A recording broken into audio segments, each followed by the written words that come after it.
Thank you. Some of y'all might want to come closer. You know, we don't all need to be back row people.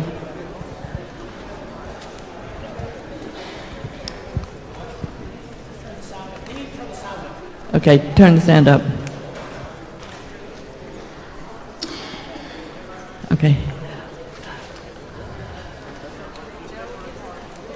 My name is Margaret McLarty, and I have the honor of serving as your president, and I want to, at our very first official gathering, welcome you all to Nashville and this conference. We have been doing a few things in advance of this particular business meeting and keynote address. First of all, we've had several people join us late yesterday evening and early this morning, so welcome to those of you who have added to our group.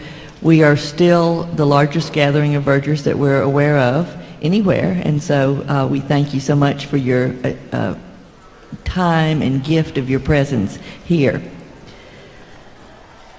The honor of introducing John Campbell is very dear to me because John was one of the first people I knew in the broader ministry of Verger, and he was the overseas, or is the overseas liaison officer for the Church of England Guild of Vergers. And I joined the Guild probably 20 years ago. So I was not one of the first ones, but I do consider myself one of the early ones. And John was always very welcoming, as our guild did several things to be in contact with the guild. John Campbell was always very much the presence.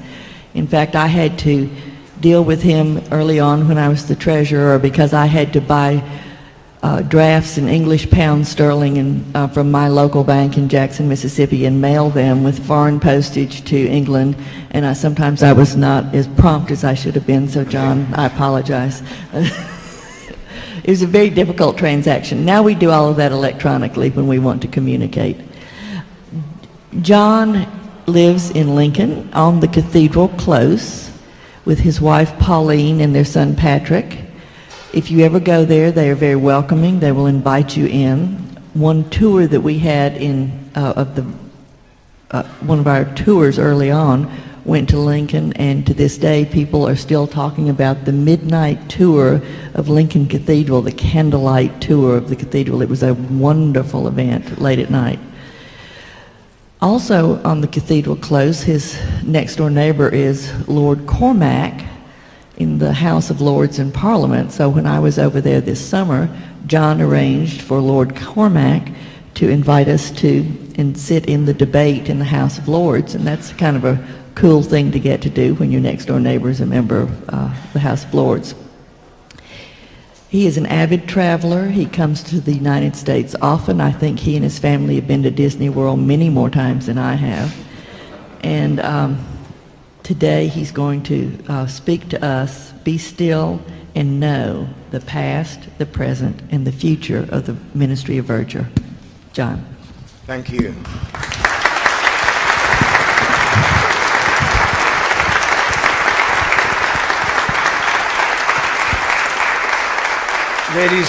Ladies and gentlemen, it's an enormous pleasure and a privilege to be with you this morning. You can't understand what a great privilege it is to look at this assembly. The church gives up its dead, but we're here alive and well.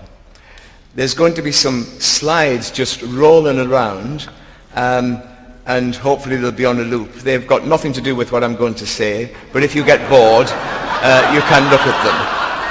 But that's my pile of stones. It's a pretty impressive pile of stones, and I'm very proud of it, and I've been associated, as you hear later, with Lincoln Cathedral for 23 years. I'm not used to these things on my ear. I'm used to putting them on people, and it reminds me of a bishop several years ago when these first came out in England, and I was putting them on, and he said, "Oh, it makes me feel like Britney Spears." I said, "Don't worry, that's an anagram of Presbyterian." He said, "I'd rather be Episcopal." I said, well, that's an anagram of Pepsi Cola. He's never worn one since. But it is a great privilege to be here. This is my 7th visit to Nashville. And I often say, if I'm going to die anywhere, I want to die in Nashville, and I want my ashes to go into Sewanee, but not this weekend, please God. I bring you greetings, ladies and gentlemen, from across the pond, and if I may say so, from your mother guild, the Church of England, Guild of Vergers, from the Central Council, and in particular, the chairman of the Central Council, James Armstrong. And although our association goes back 25 years, the association with American Vergers goes back a lot longer than that, way back to the 60s and certainly into the 70s, when individual members became associate members of the Church of England Guild of Vergers and then overseas members of the Guild of Vergers. I'm thinking of Ford Smith and Raleigh Rollison and Charles Agnew, all who were mentioned last night. The great people who dropped the baton for people like Bill Gleason and David Jetty to pick up and run to get us where we are today. So we acknowledge those people of years ago. Autumn 2013 is also a significant milestone for the Deans Vergers Conference, who similarly celebrated their 25th conference 3 weeks ago, when 33 Deans Vergers gathered in Winchester Cathedral. And the chairman of that organisation, Martin Castledine, head verger of Westminster Abbey, sends his greetings from the Abbey and from the Deans Vergers Conference. The business was heavy at the Deans Vergers Conference. Like you, yesterday, some of you talked about the rewriting and the restructuring of your rule book, your constitution, and we did the same 3 weeks ago. And I have to tell you, we spent 40 minutes trying to think, after 25 years, where the apostrophe goes in Deans Vergers Conference. Such is life. We got there, and we put them where we put them in the year 2000. Vergers come in many shapes and sizes, traditions, predilections, abilities, and prejudices. With that in mind, the rest of the church, as I have said, is a mixture of people. And as Bishop Geoffrey Paul once wrote, we are a ragbag of saints and fatheads who make up the one holy Catholic and Apostolic Church. If you fall within some of the areas that I mentioned, good. If you fall outside of some of the areas I mentioned, please forgive me. I might be controversial. So let's set the scene. Something about myself. Number 1 fathead in the Church of England Guild of Vergers. Those of you who are knowing England, I'm from the northeast of England, a little town called Jarrow, the home of the Venerable Bede, where the ecclesiastical history of the English-speaking people was written, the conversion and of St. John's Gospel, and writing and translating of many other New Testament stories into what is today modern English. Bede was a great influence of mine, and maybe more of his later. When I left school, I studied catering and went into hotel management, and I was in that industry until 1976, when I had a sort of I'm not quite sure if it was a road to Damascus or a road to Emmaus experience, but I became disillusioned with budgets, vice, alcoholism, not mine, unsociable and long hours. And in 1976, I offered myself for the service in the Church of England and joined my home parish in Jarrow as a parish social worker. And after 35 years or so, I think I've cracked it.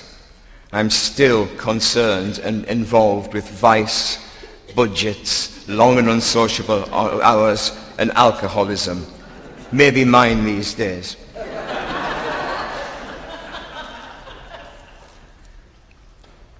Since 1978, I've worked in 4 of English cathedrals: Bradford, Winchester, Carlisle, and Lincoln. 4 very different cathedrals. And one would be forgiven for thinking cathedrals are a level playing field, but believe you me, they're not. And the learning curve from moving from one cathedral to another was quite difficult.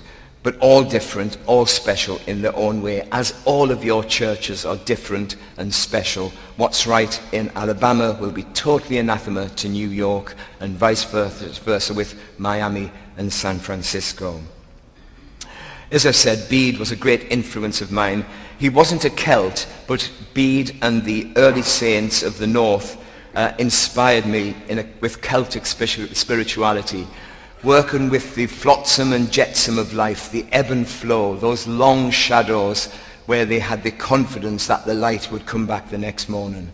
And they were there to be still, and they knew and they didn't know how, but the light would come back. Bede was a great scientist as well as a great theologian. He was the first person to say that the world was round. He said it was round, not like a plate, but like a ball. It was round. Very special person.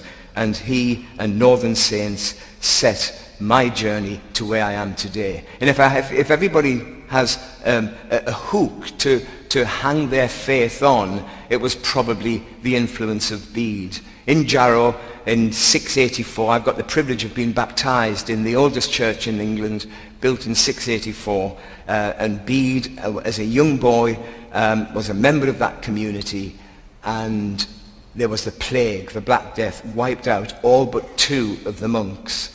And only 2 were left, Bede, a 7-year-old boy, and Cholfrith, the abbot.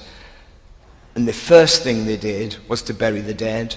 The second thing they did was to fashion a cross. And round this cross they put the words, "In this matchless sign, life is restored to the world."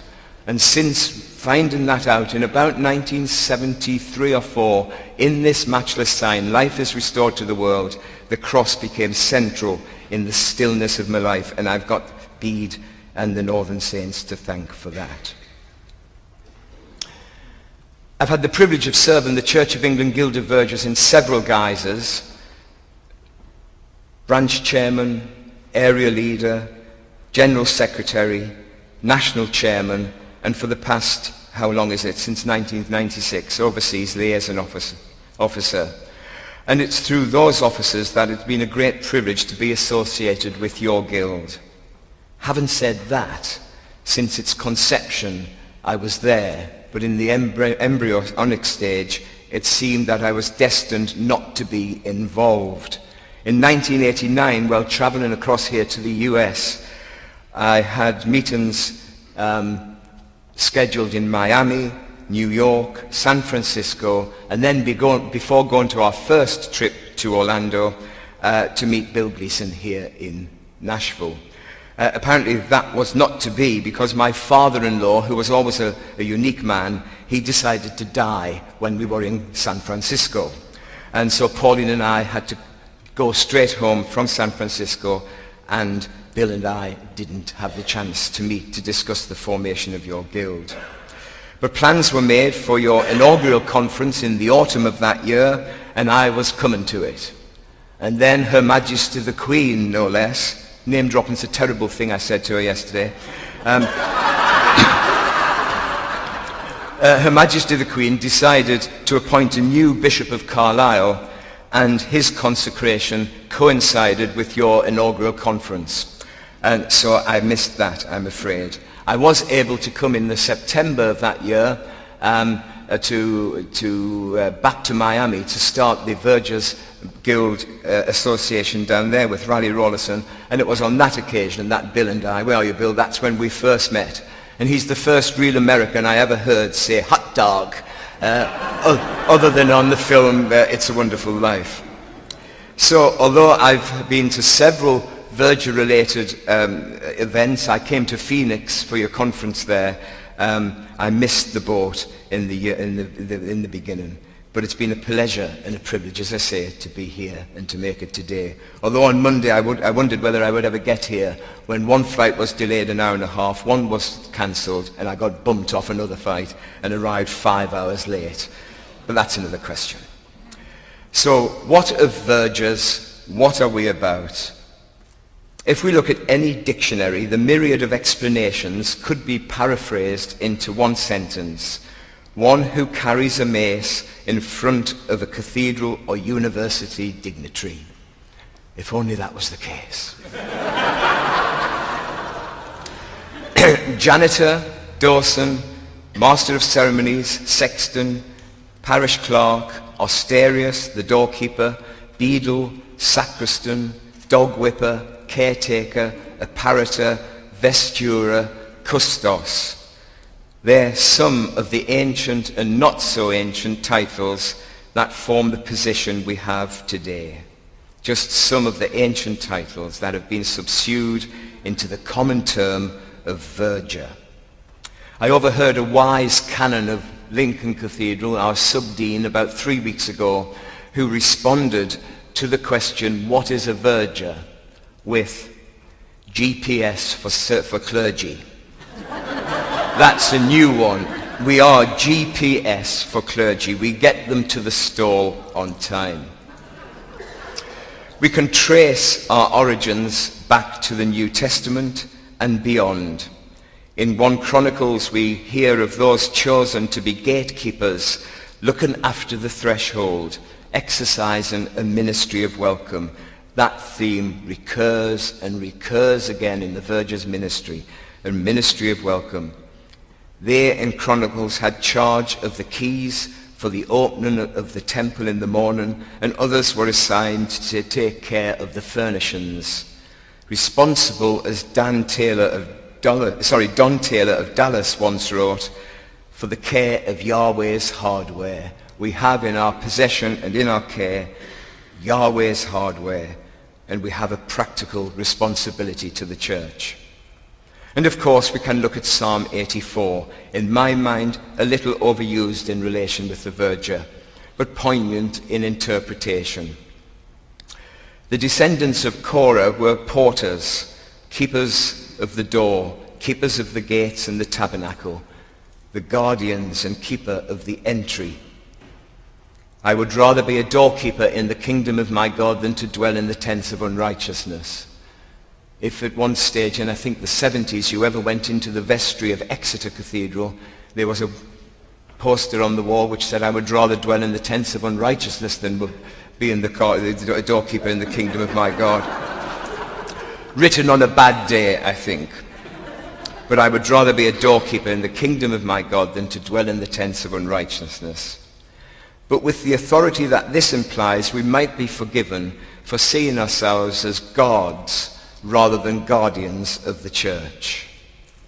Perhaps the translation threshold might shed a little light on the situation and give us an alternative thought. Rather than being in a position of authority, the doorkeeper, the guard, we look at ourselves in humility, the humility to sit at the threshold, to do something precious, to be in that temple and to encourage those who enter to journey through and hopefully beyond, to invite, enable, is a humble privilege wrapped up in the ministry of welcome that we profess, and perhaps the ministry of goodbye, if we paraphrase Matthew's Great Commission at the end of his gospel. Our calling is not uniquely Christian one. There are many parallels in other religions. I'm thinking here of the shamus in the synagogue who will point the way through the scriptures with his yad, as we lead the way with our verge. The similarities with this functionary can be seen to be uncanny, but relevant when we look at our Jewish heritage. Way back in 1989, when I first visited Miami, we heard of Raleigh Rollison last night, and I think it was David Jetty who said he had a travelling verge which was the size of a fountain pen. It was a little bigger than a fountain pen because I have it here. Not this one. But this yad was given to me by Bishop Calvin Schofield, who preached at that time on the similarity of the shamus and the verger, the ministry of pointing the way, leading the way. I accepted this gift graciously, but then wished I hadn't. if you can explain to a Puerto Rican security guard in the airport why an Anglican verger has been given a Jewish yard by an Episcopalian bishop and you've got it in your hand luggage. It soon went and got checked in, I can tell you. But this was the sort of yard that Raleigh Rawlinson would use when he was, as you say here, out of town. I used this on one occasion in Carlisle Cathedral when I approached the lectern with the then dean and pulled it out of the sleeve and pointed to the word and said, "It's pronounced God." So God's got a sense of humour. So that is the yard, and that was Raleigh Rawlinson's Travel and Verge, which got me into a bit of trouble in airports. The air conditioner on the plane did something to me throne, forgive me. And we will see not only in other religions, in Old Testament religions, in other churches, but we'll see similar positions to the Verger can be found in other faiths and non, and in the secular world, in the military, in the civic, and in governmental, in academic, those who carry a verge, a staff in front of a university official. But what of our particular calling? Yes, it's evolved through all of those aforesaid positions, the austerius, etc. And as the churches evolve, and in a way fragmented into the myriad of traditions which make up the Church of God in the 20th century. Looking at the Acts of the Apostles, we read of conflict within the church. God forbid that should happen. Where do the apostrophes go? The practical needs of the people of the church at that time was fragmented.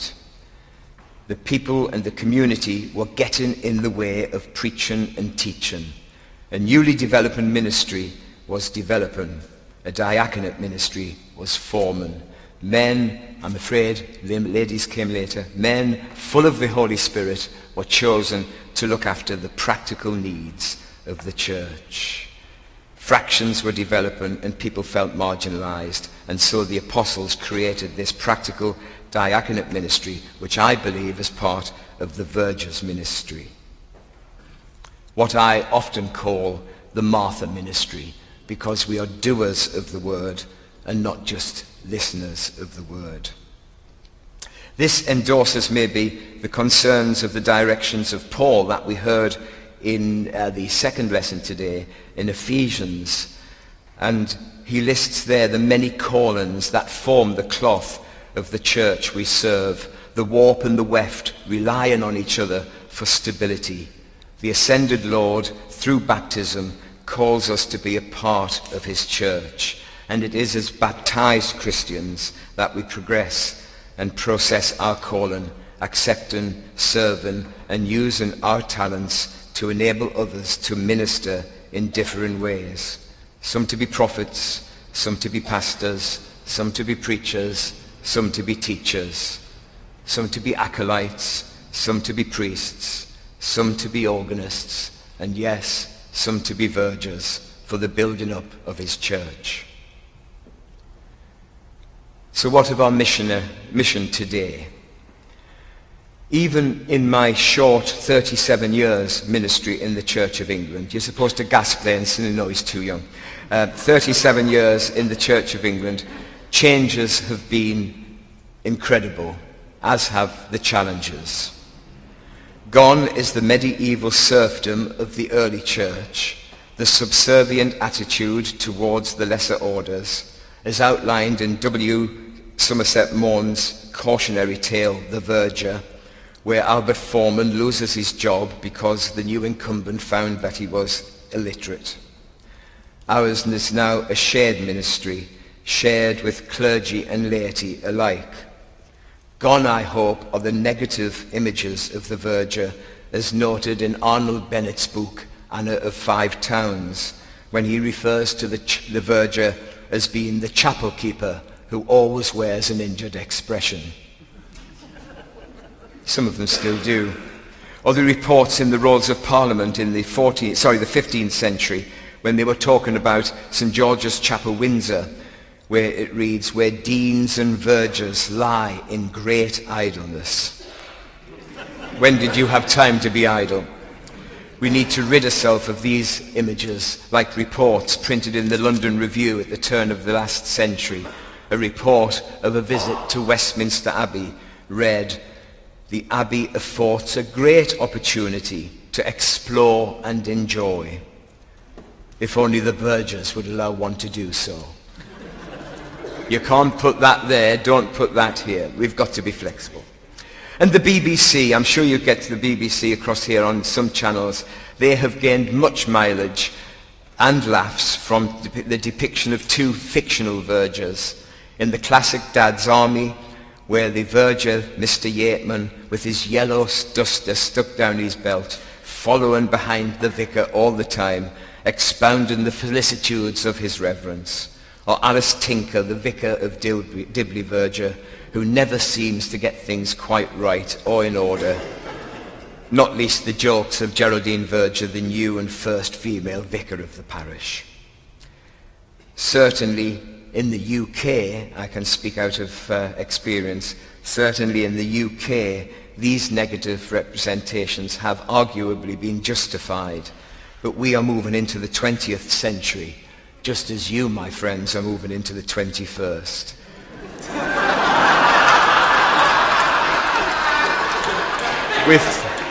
With great vision and commitment. The position of Verger today is accepted and valued and valid.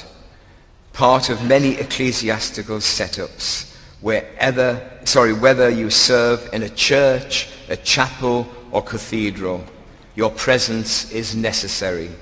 Whether you're salaried, paid, honorary, voluntary, your presence is valued. Whatever your duties, whether or not you wear robes, carry a verge, don a tuna bonnet, or wear a dust coat, your presence is essential. Whether you're called verger or corpus canine, the dog's body, your presence cannot be done without.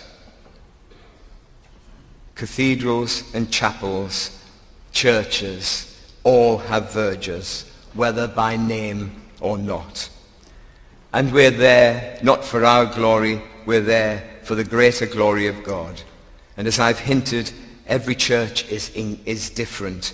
Whether an Anglo-Catholic temple or a Bible Bashan mission hall, there will be always a need for those who offer a practical ministry, that Martha ministry of doing.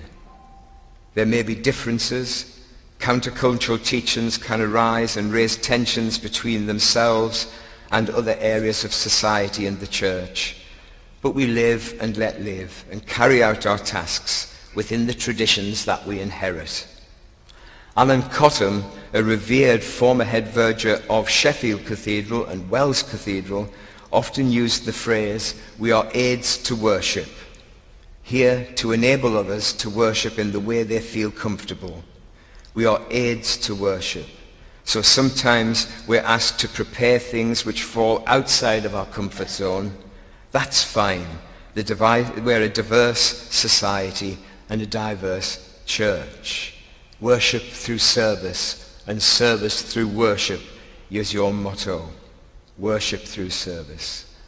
Perhaps adaptability should be a watchword, especially for those who work in cathedral churches. Cathedrals are the mother church of the diocese, and as such they should welcome all their children home as a mother does when they return to the nest, whatever their traditions, habits or foibles. We need to be adaptable, put aside our own preferences for others.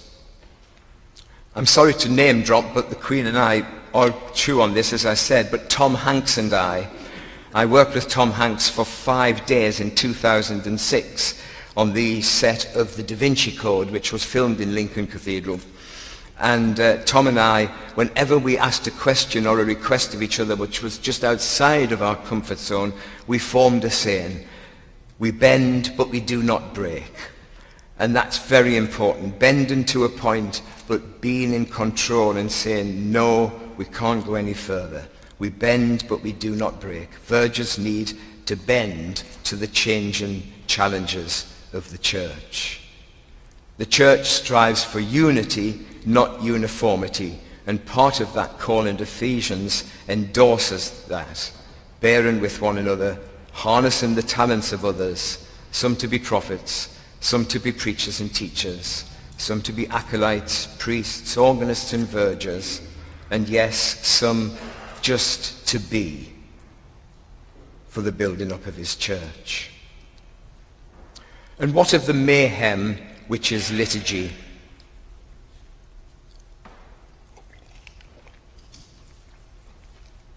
When in 1994 I visited Dallas, Texas for the first time to help form the Vergers Guild of the Episcopal Diocese of Dallas, Bill and I met again. I don't know if you remember this, Bill, but we went to the Dallas Museum of Art. And there we came across a Jackson Pollock. I'm sure you're familiar with Jackson Pollock's paintings. His characteristic swirls of dripped paint on a bare canvas form a kaleidoscopic random labyrinth of colour, which gave fuel to much hilarity from my companions, Bill included.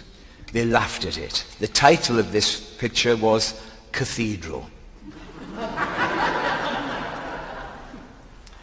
The vivid colours stood out, and at crossing places they merged and they formed barriers and gateways. And where the crossing places in colour were non-existent, the brightness of the backboard shone through. I pointed to the picture and said to my companions, that is Lincoln Cathedral. On a Monday morning, when the vergers are moving 1,000 chairs, the organ's being tuned, the cleaner is vacuuming the choir stalls, a busload of school children unexpectedly turn up for a tour, and the fire alarms go off. That mayhem of colour is all that takes place. And yet, where there's no colour, where there's no activity, where there's no mayhem, the brightness of the backcloth comes through. And for me, that is the light of Christ shining through the mayhem and the activity of the colour. The swirls of colour, the busyness of the crossing places, but the light of the backboard shines through. And at times, it's not seen. Sometimes it is seen, but it's always there. And bringing things together in swirls of colour is what we're about. Whether dealing with the unexpected or a planned liturgy fine-tuned to the last details, we ready ourselves with detail, and the mayhem of preparation becomes a seamless robe for those who view from the pew, enabling them to be still and worship. Which is more important, the journey or the destination, the colour or the blackboard, the restrictions or the traditions of ordered liturgy, or the invitation to be still and know? Getting the balance is so important. I've often seen too many times detailed preparation getting in way of the Spirit. What does it matter if you're in a cassock or not? It's nice to be well presented, and on Sunday, listen what I'm going to say on Sunday, we'll see a procession like none others. John Wesley wrote, neatness of apparel is a duty, not a sin, so there's nothing wrong in being well presented. But neatness can take many forms. What does it matter if sometimes we go off-piste? I would suggest that God invites our best, not perfection. Sam Watson, a former verger of Carlisle Cathedral in the 1920s, was a particular man. He put much store in the way he looked and presented himself. Humble, but proud of his humility. Each night he would attend the deanery, walking from the cathedral to the deanery, knock on the door, and verge the dean from the deanery to the cathedral for evensong. I stopped that when I joined Verger. But such was Sam's reputation that a local publication wrote of him thus in Round the Carlisle Cross. But passing all the rest by far, in much majestic mien, was Mr. Watson, who doth bear the verge before the Dean, in robes of velvet, gorgeous, rich, as daily can be seen, that folks could scarce discover which of these two is the Dean. It's good to be ordered and respectable and presentable, and that's what we're about. So stepping back at times and being still can be an opportunity to take stock, recharge your batteries, take a holiday, make a change, be still and know that he is God. That stillness might just help getting the balance between the details of liturgical rituals and ceremonies and introducing Christ in what we do, not how we do it. Brothers and sisters, I think we're running just a little bit behind time, so moving on just a little bit. Being still is important. I want to share with you one thing that happened just 6 or 7 days ago, a week on Tuesday. A still moment that saved the day for us in Lincoln Cathedral. We were bidding farewell to our suffragan bishop, the Bishop of Grantham. We had a reasonable sized congregation. We had an off-piste liturgy with chilcuts, jazz mass. We had sacred dances. We had PowerPoints, which are not normal in Lincoln Cathedral. We had the Bishop of Grantham ministered to the marginalised, to the down and outs, to the hospitals, to the prisoners, to food banks, to education. So it was a myriad and a mix of traditions there. Some people who were not used to being in Lincoln Cathedral gathered for that farewell mass. About half an hour in, there was a bit of a disturbance. A man approached from the East End, dressed in black, coincidentally, barefooted, and with eyes of anger. And we approached him, and for 20 minutes, as the liturgy was moving around us, we were dealing with this man who had an issue. The situation intensified and intensified. And after about 20 minutes, unfortunately, the man blew off. And the 300 or 400 people in that church at that point just sat down, and there was a silence which was impalpable while the vergers were allowed to deal with this man. In the silence of that situation, no one complained, no one said, "Get him out," no one was anxious other than sitting down. They were still, with the help, I have to say, of the police. He didn't need police, he needed psychiatric care, but the only thing we could do at that point was to invoke the help of the police to get him to psychiatric help. But 400 or so people sat in silence while we dealt with that part of ministry. Was incredible. And that Celtic spirit of just letting the ebb and flow wash over the congregation. And it took 20 minutes, and the service revolved round itself later. Often we're here in that sort of situation to comfort the distressed, and we were trying to comfort the distressed man. But sometimes when we're comforting the distressed, it's probably important to distress the comfortable and bring people to a realization that these sort of things go ahead. So that was a poignant point of what I wanted to say about the stillness in the mayhem which is liturgy. And so, my friends, you're in your 25th year, if I may say so, mere fledglings. But like the differences between the guard and the guardian, a verge can be a barrier or a pointer. Use it as a pointer, setting your course as a guild. Be sure to set a course worthy to be tread, Is Preston here? No, worthy to be tread by Preston into the future of the church.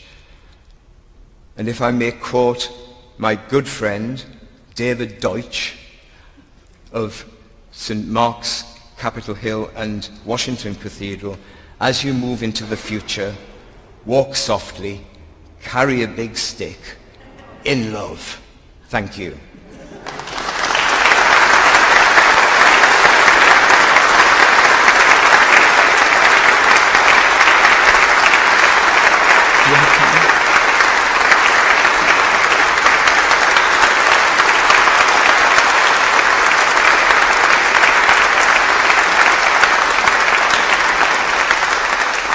I think the prompter from the wings are saying we've time for questions. If anybody has anything, if the toilets are that way, the exit's that way. But if you do have any questions, I'm very willing to field them to him.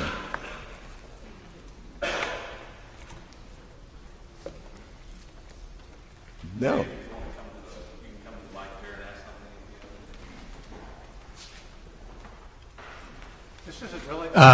This isn't really a question, but I have heard in the British Navy, they have something called the still whistle, piping the still. The bosun has the bosun's pipe and pipes the still. And when they use this, it can be in a dire emergency. Let's say the ship is torpedoed. The first thing they do is they pipe the still. Nobody does anything until they get coherent orders from someone in charge. It's a whistle to just cool it. And so during your talk, I was thinking about that still whistle, how it would be really nice to have one. Well, it does take many forms, does it not? And we in Lincoln, if there's an emergency, we have 2 codes over our radio. If someone radios and says, Dean's Verger, synod is ready, you're on the agenda, that means coffee's ready. So if you're talking to someone for a long time and you're getting bored and about synod, don't forget you're on synod in 5 minutes. And do excuse me, I've got to go. But also, if we get a call saying the Bishop of Boston would like to see you in the retro choir, that means there's an emergency in the retro choir. And so we've got these hidden scenes. But the important thing is what you said is everybody reacts. And on that occasion, everybody was still. There is a temptation for everybody to want to do the best and save the day, and that just adds to the mayhem. And with respect that is built up between vergers and clergy, I'm blessed with the clergy I've got. They will just stay where they were until they're invited to come forward and do something. Where in some cases you get the authority of the dean or the canon in residence who wants to get there and say, I'm in charge, and then it can fuel something quite different. And it's important just to have one person in charge in a first aid situation, and then you delegate from there. So the pipe whistle. In Paradisium, I was going to tell you a story about In Paradisium. I've set my phone to play In Paradisium to tell me to stop talking. So I think I'll stop talking.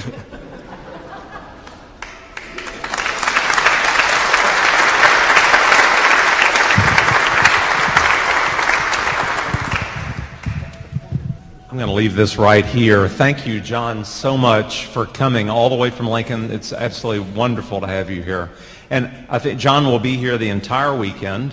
We're definitely looking forward to John's presentation to the Sunday Forum. That will be about 9:45 on Sunday morning, so we look forward to that. I have a couple of practical details, which is sort of my middle name while we're here. What's coming up next? At 11 o'clock, promptly, we will have session 1, option 1, which is Verger 101, led by Duke Dutiel. That is over in the amphitheater. I believe the room is called the Arts District at the Holiday Inn. If you haven't signed up for that, feel free to go. In fact, for all of these sessions, which are coming up next, if you signed up for one and you want to go to the other, feel free. Don't worry about that. Also, our second option is the dynamic role of the Verger in the 21st century will be direct in the parish hall directly behind us. That's led by Margaret McClarty, who is here somewhere. And then we have option 3, which is a historic tour of the nave. That will be led by Fletch Coke, our archivist, and we'll have a few other of our cathedral tour guides here as well to talk about the windows and this great space.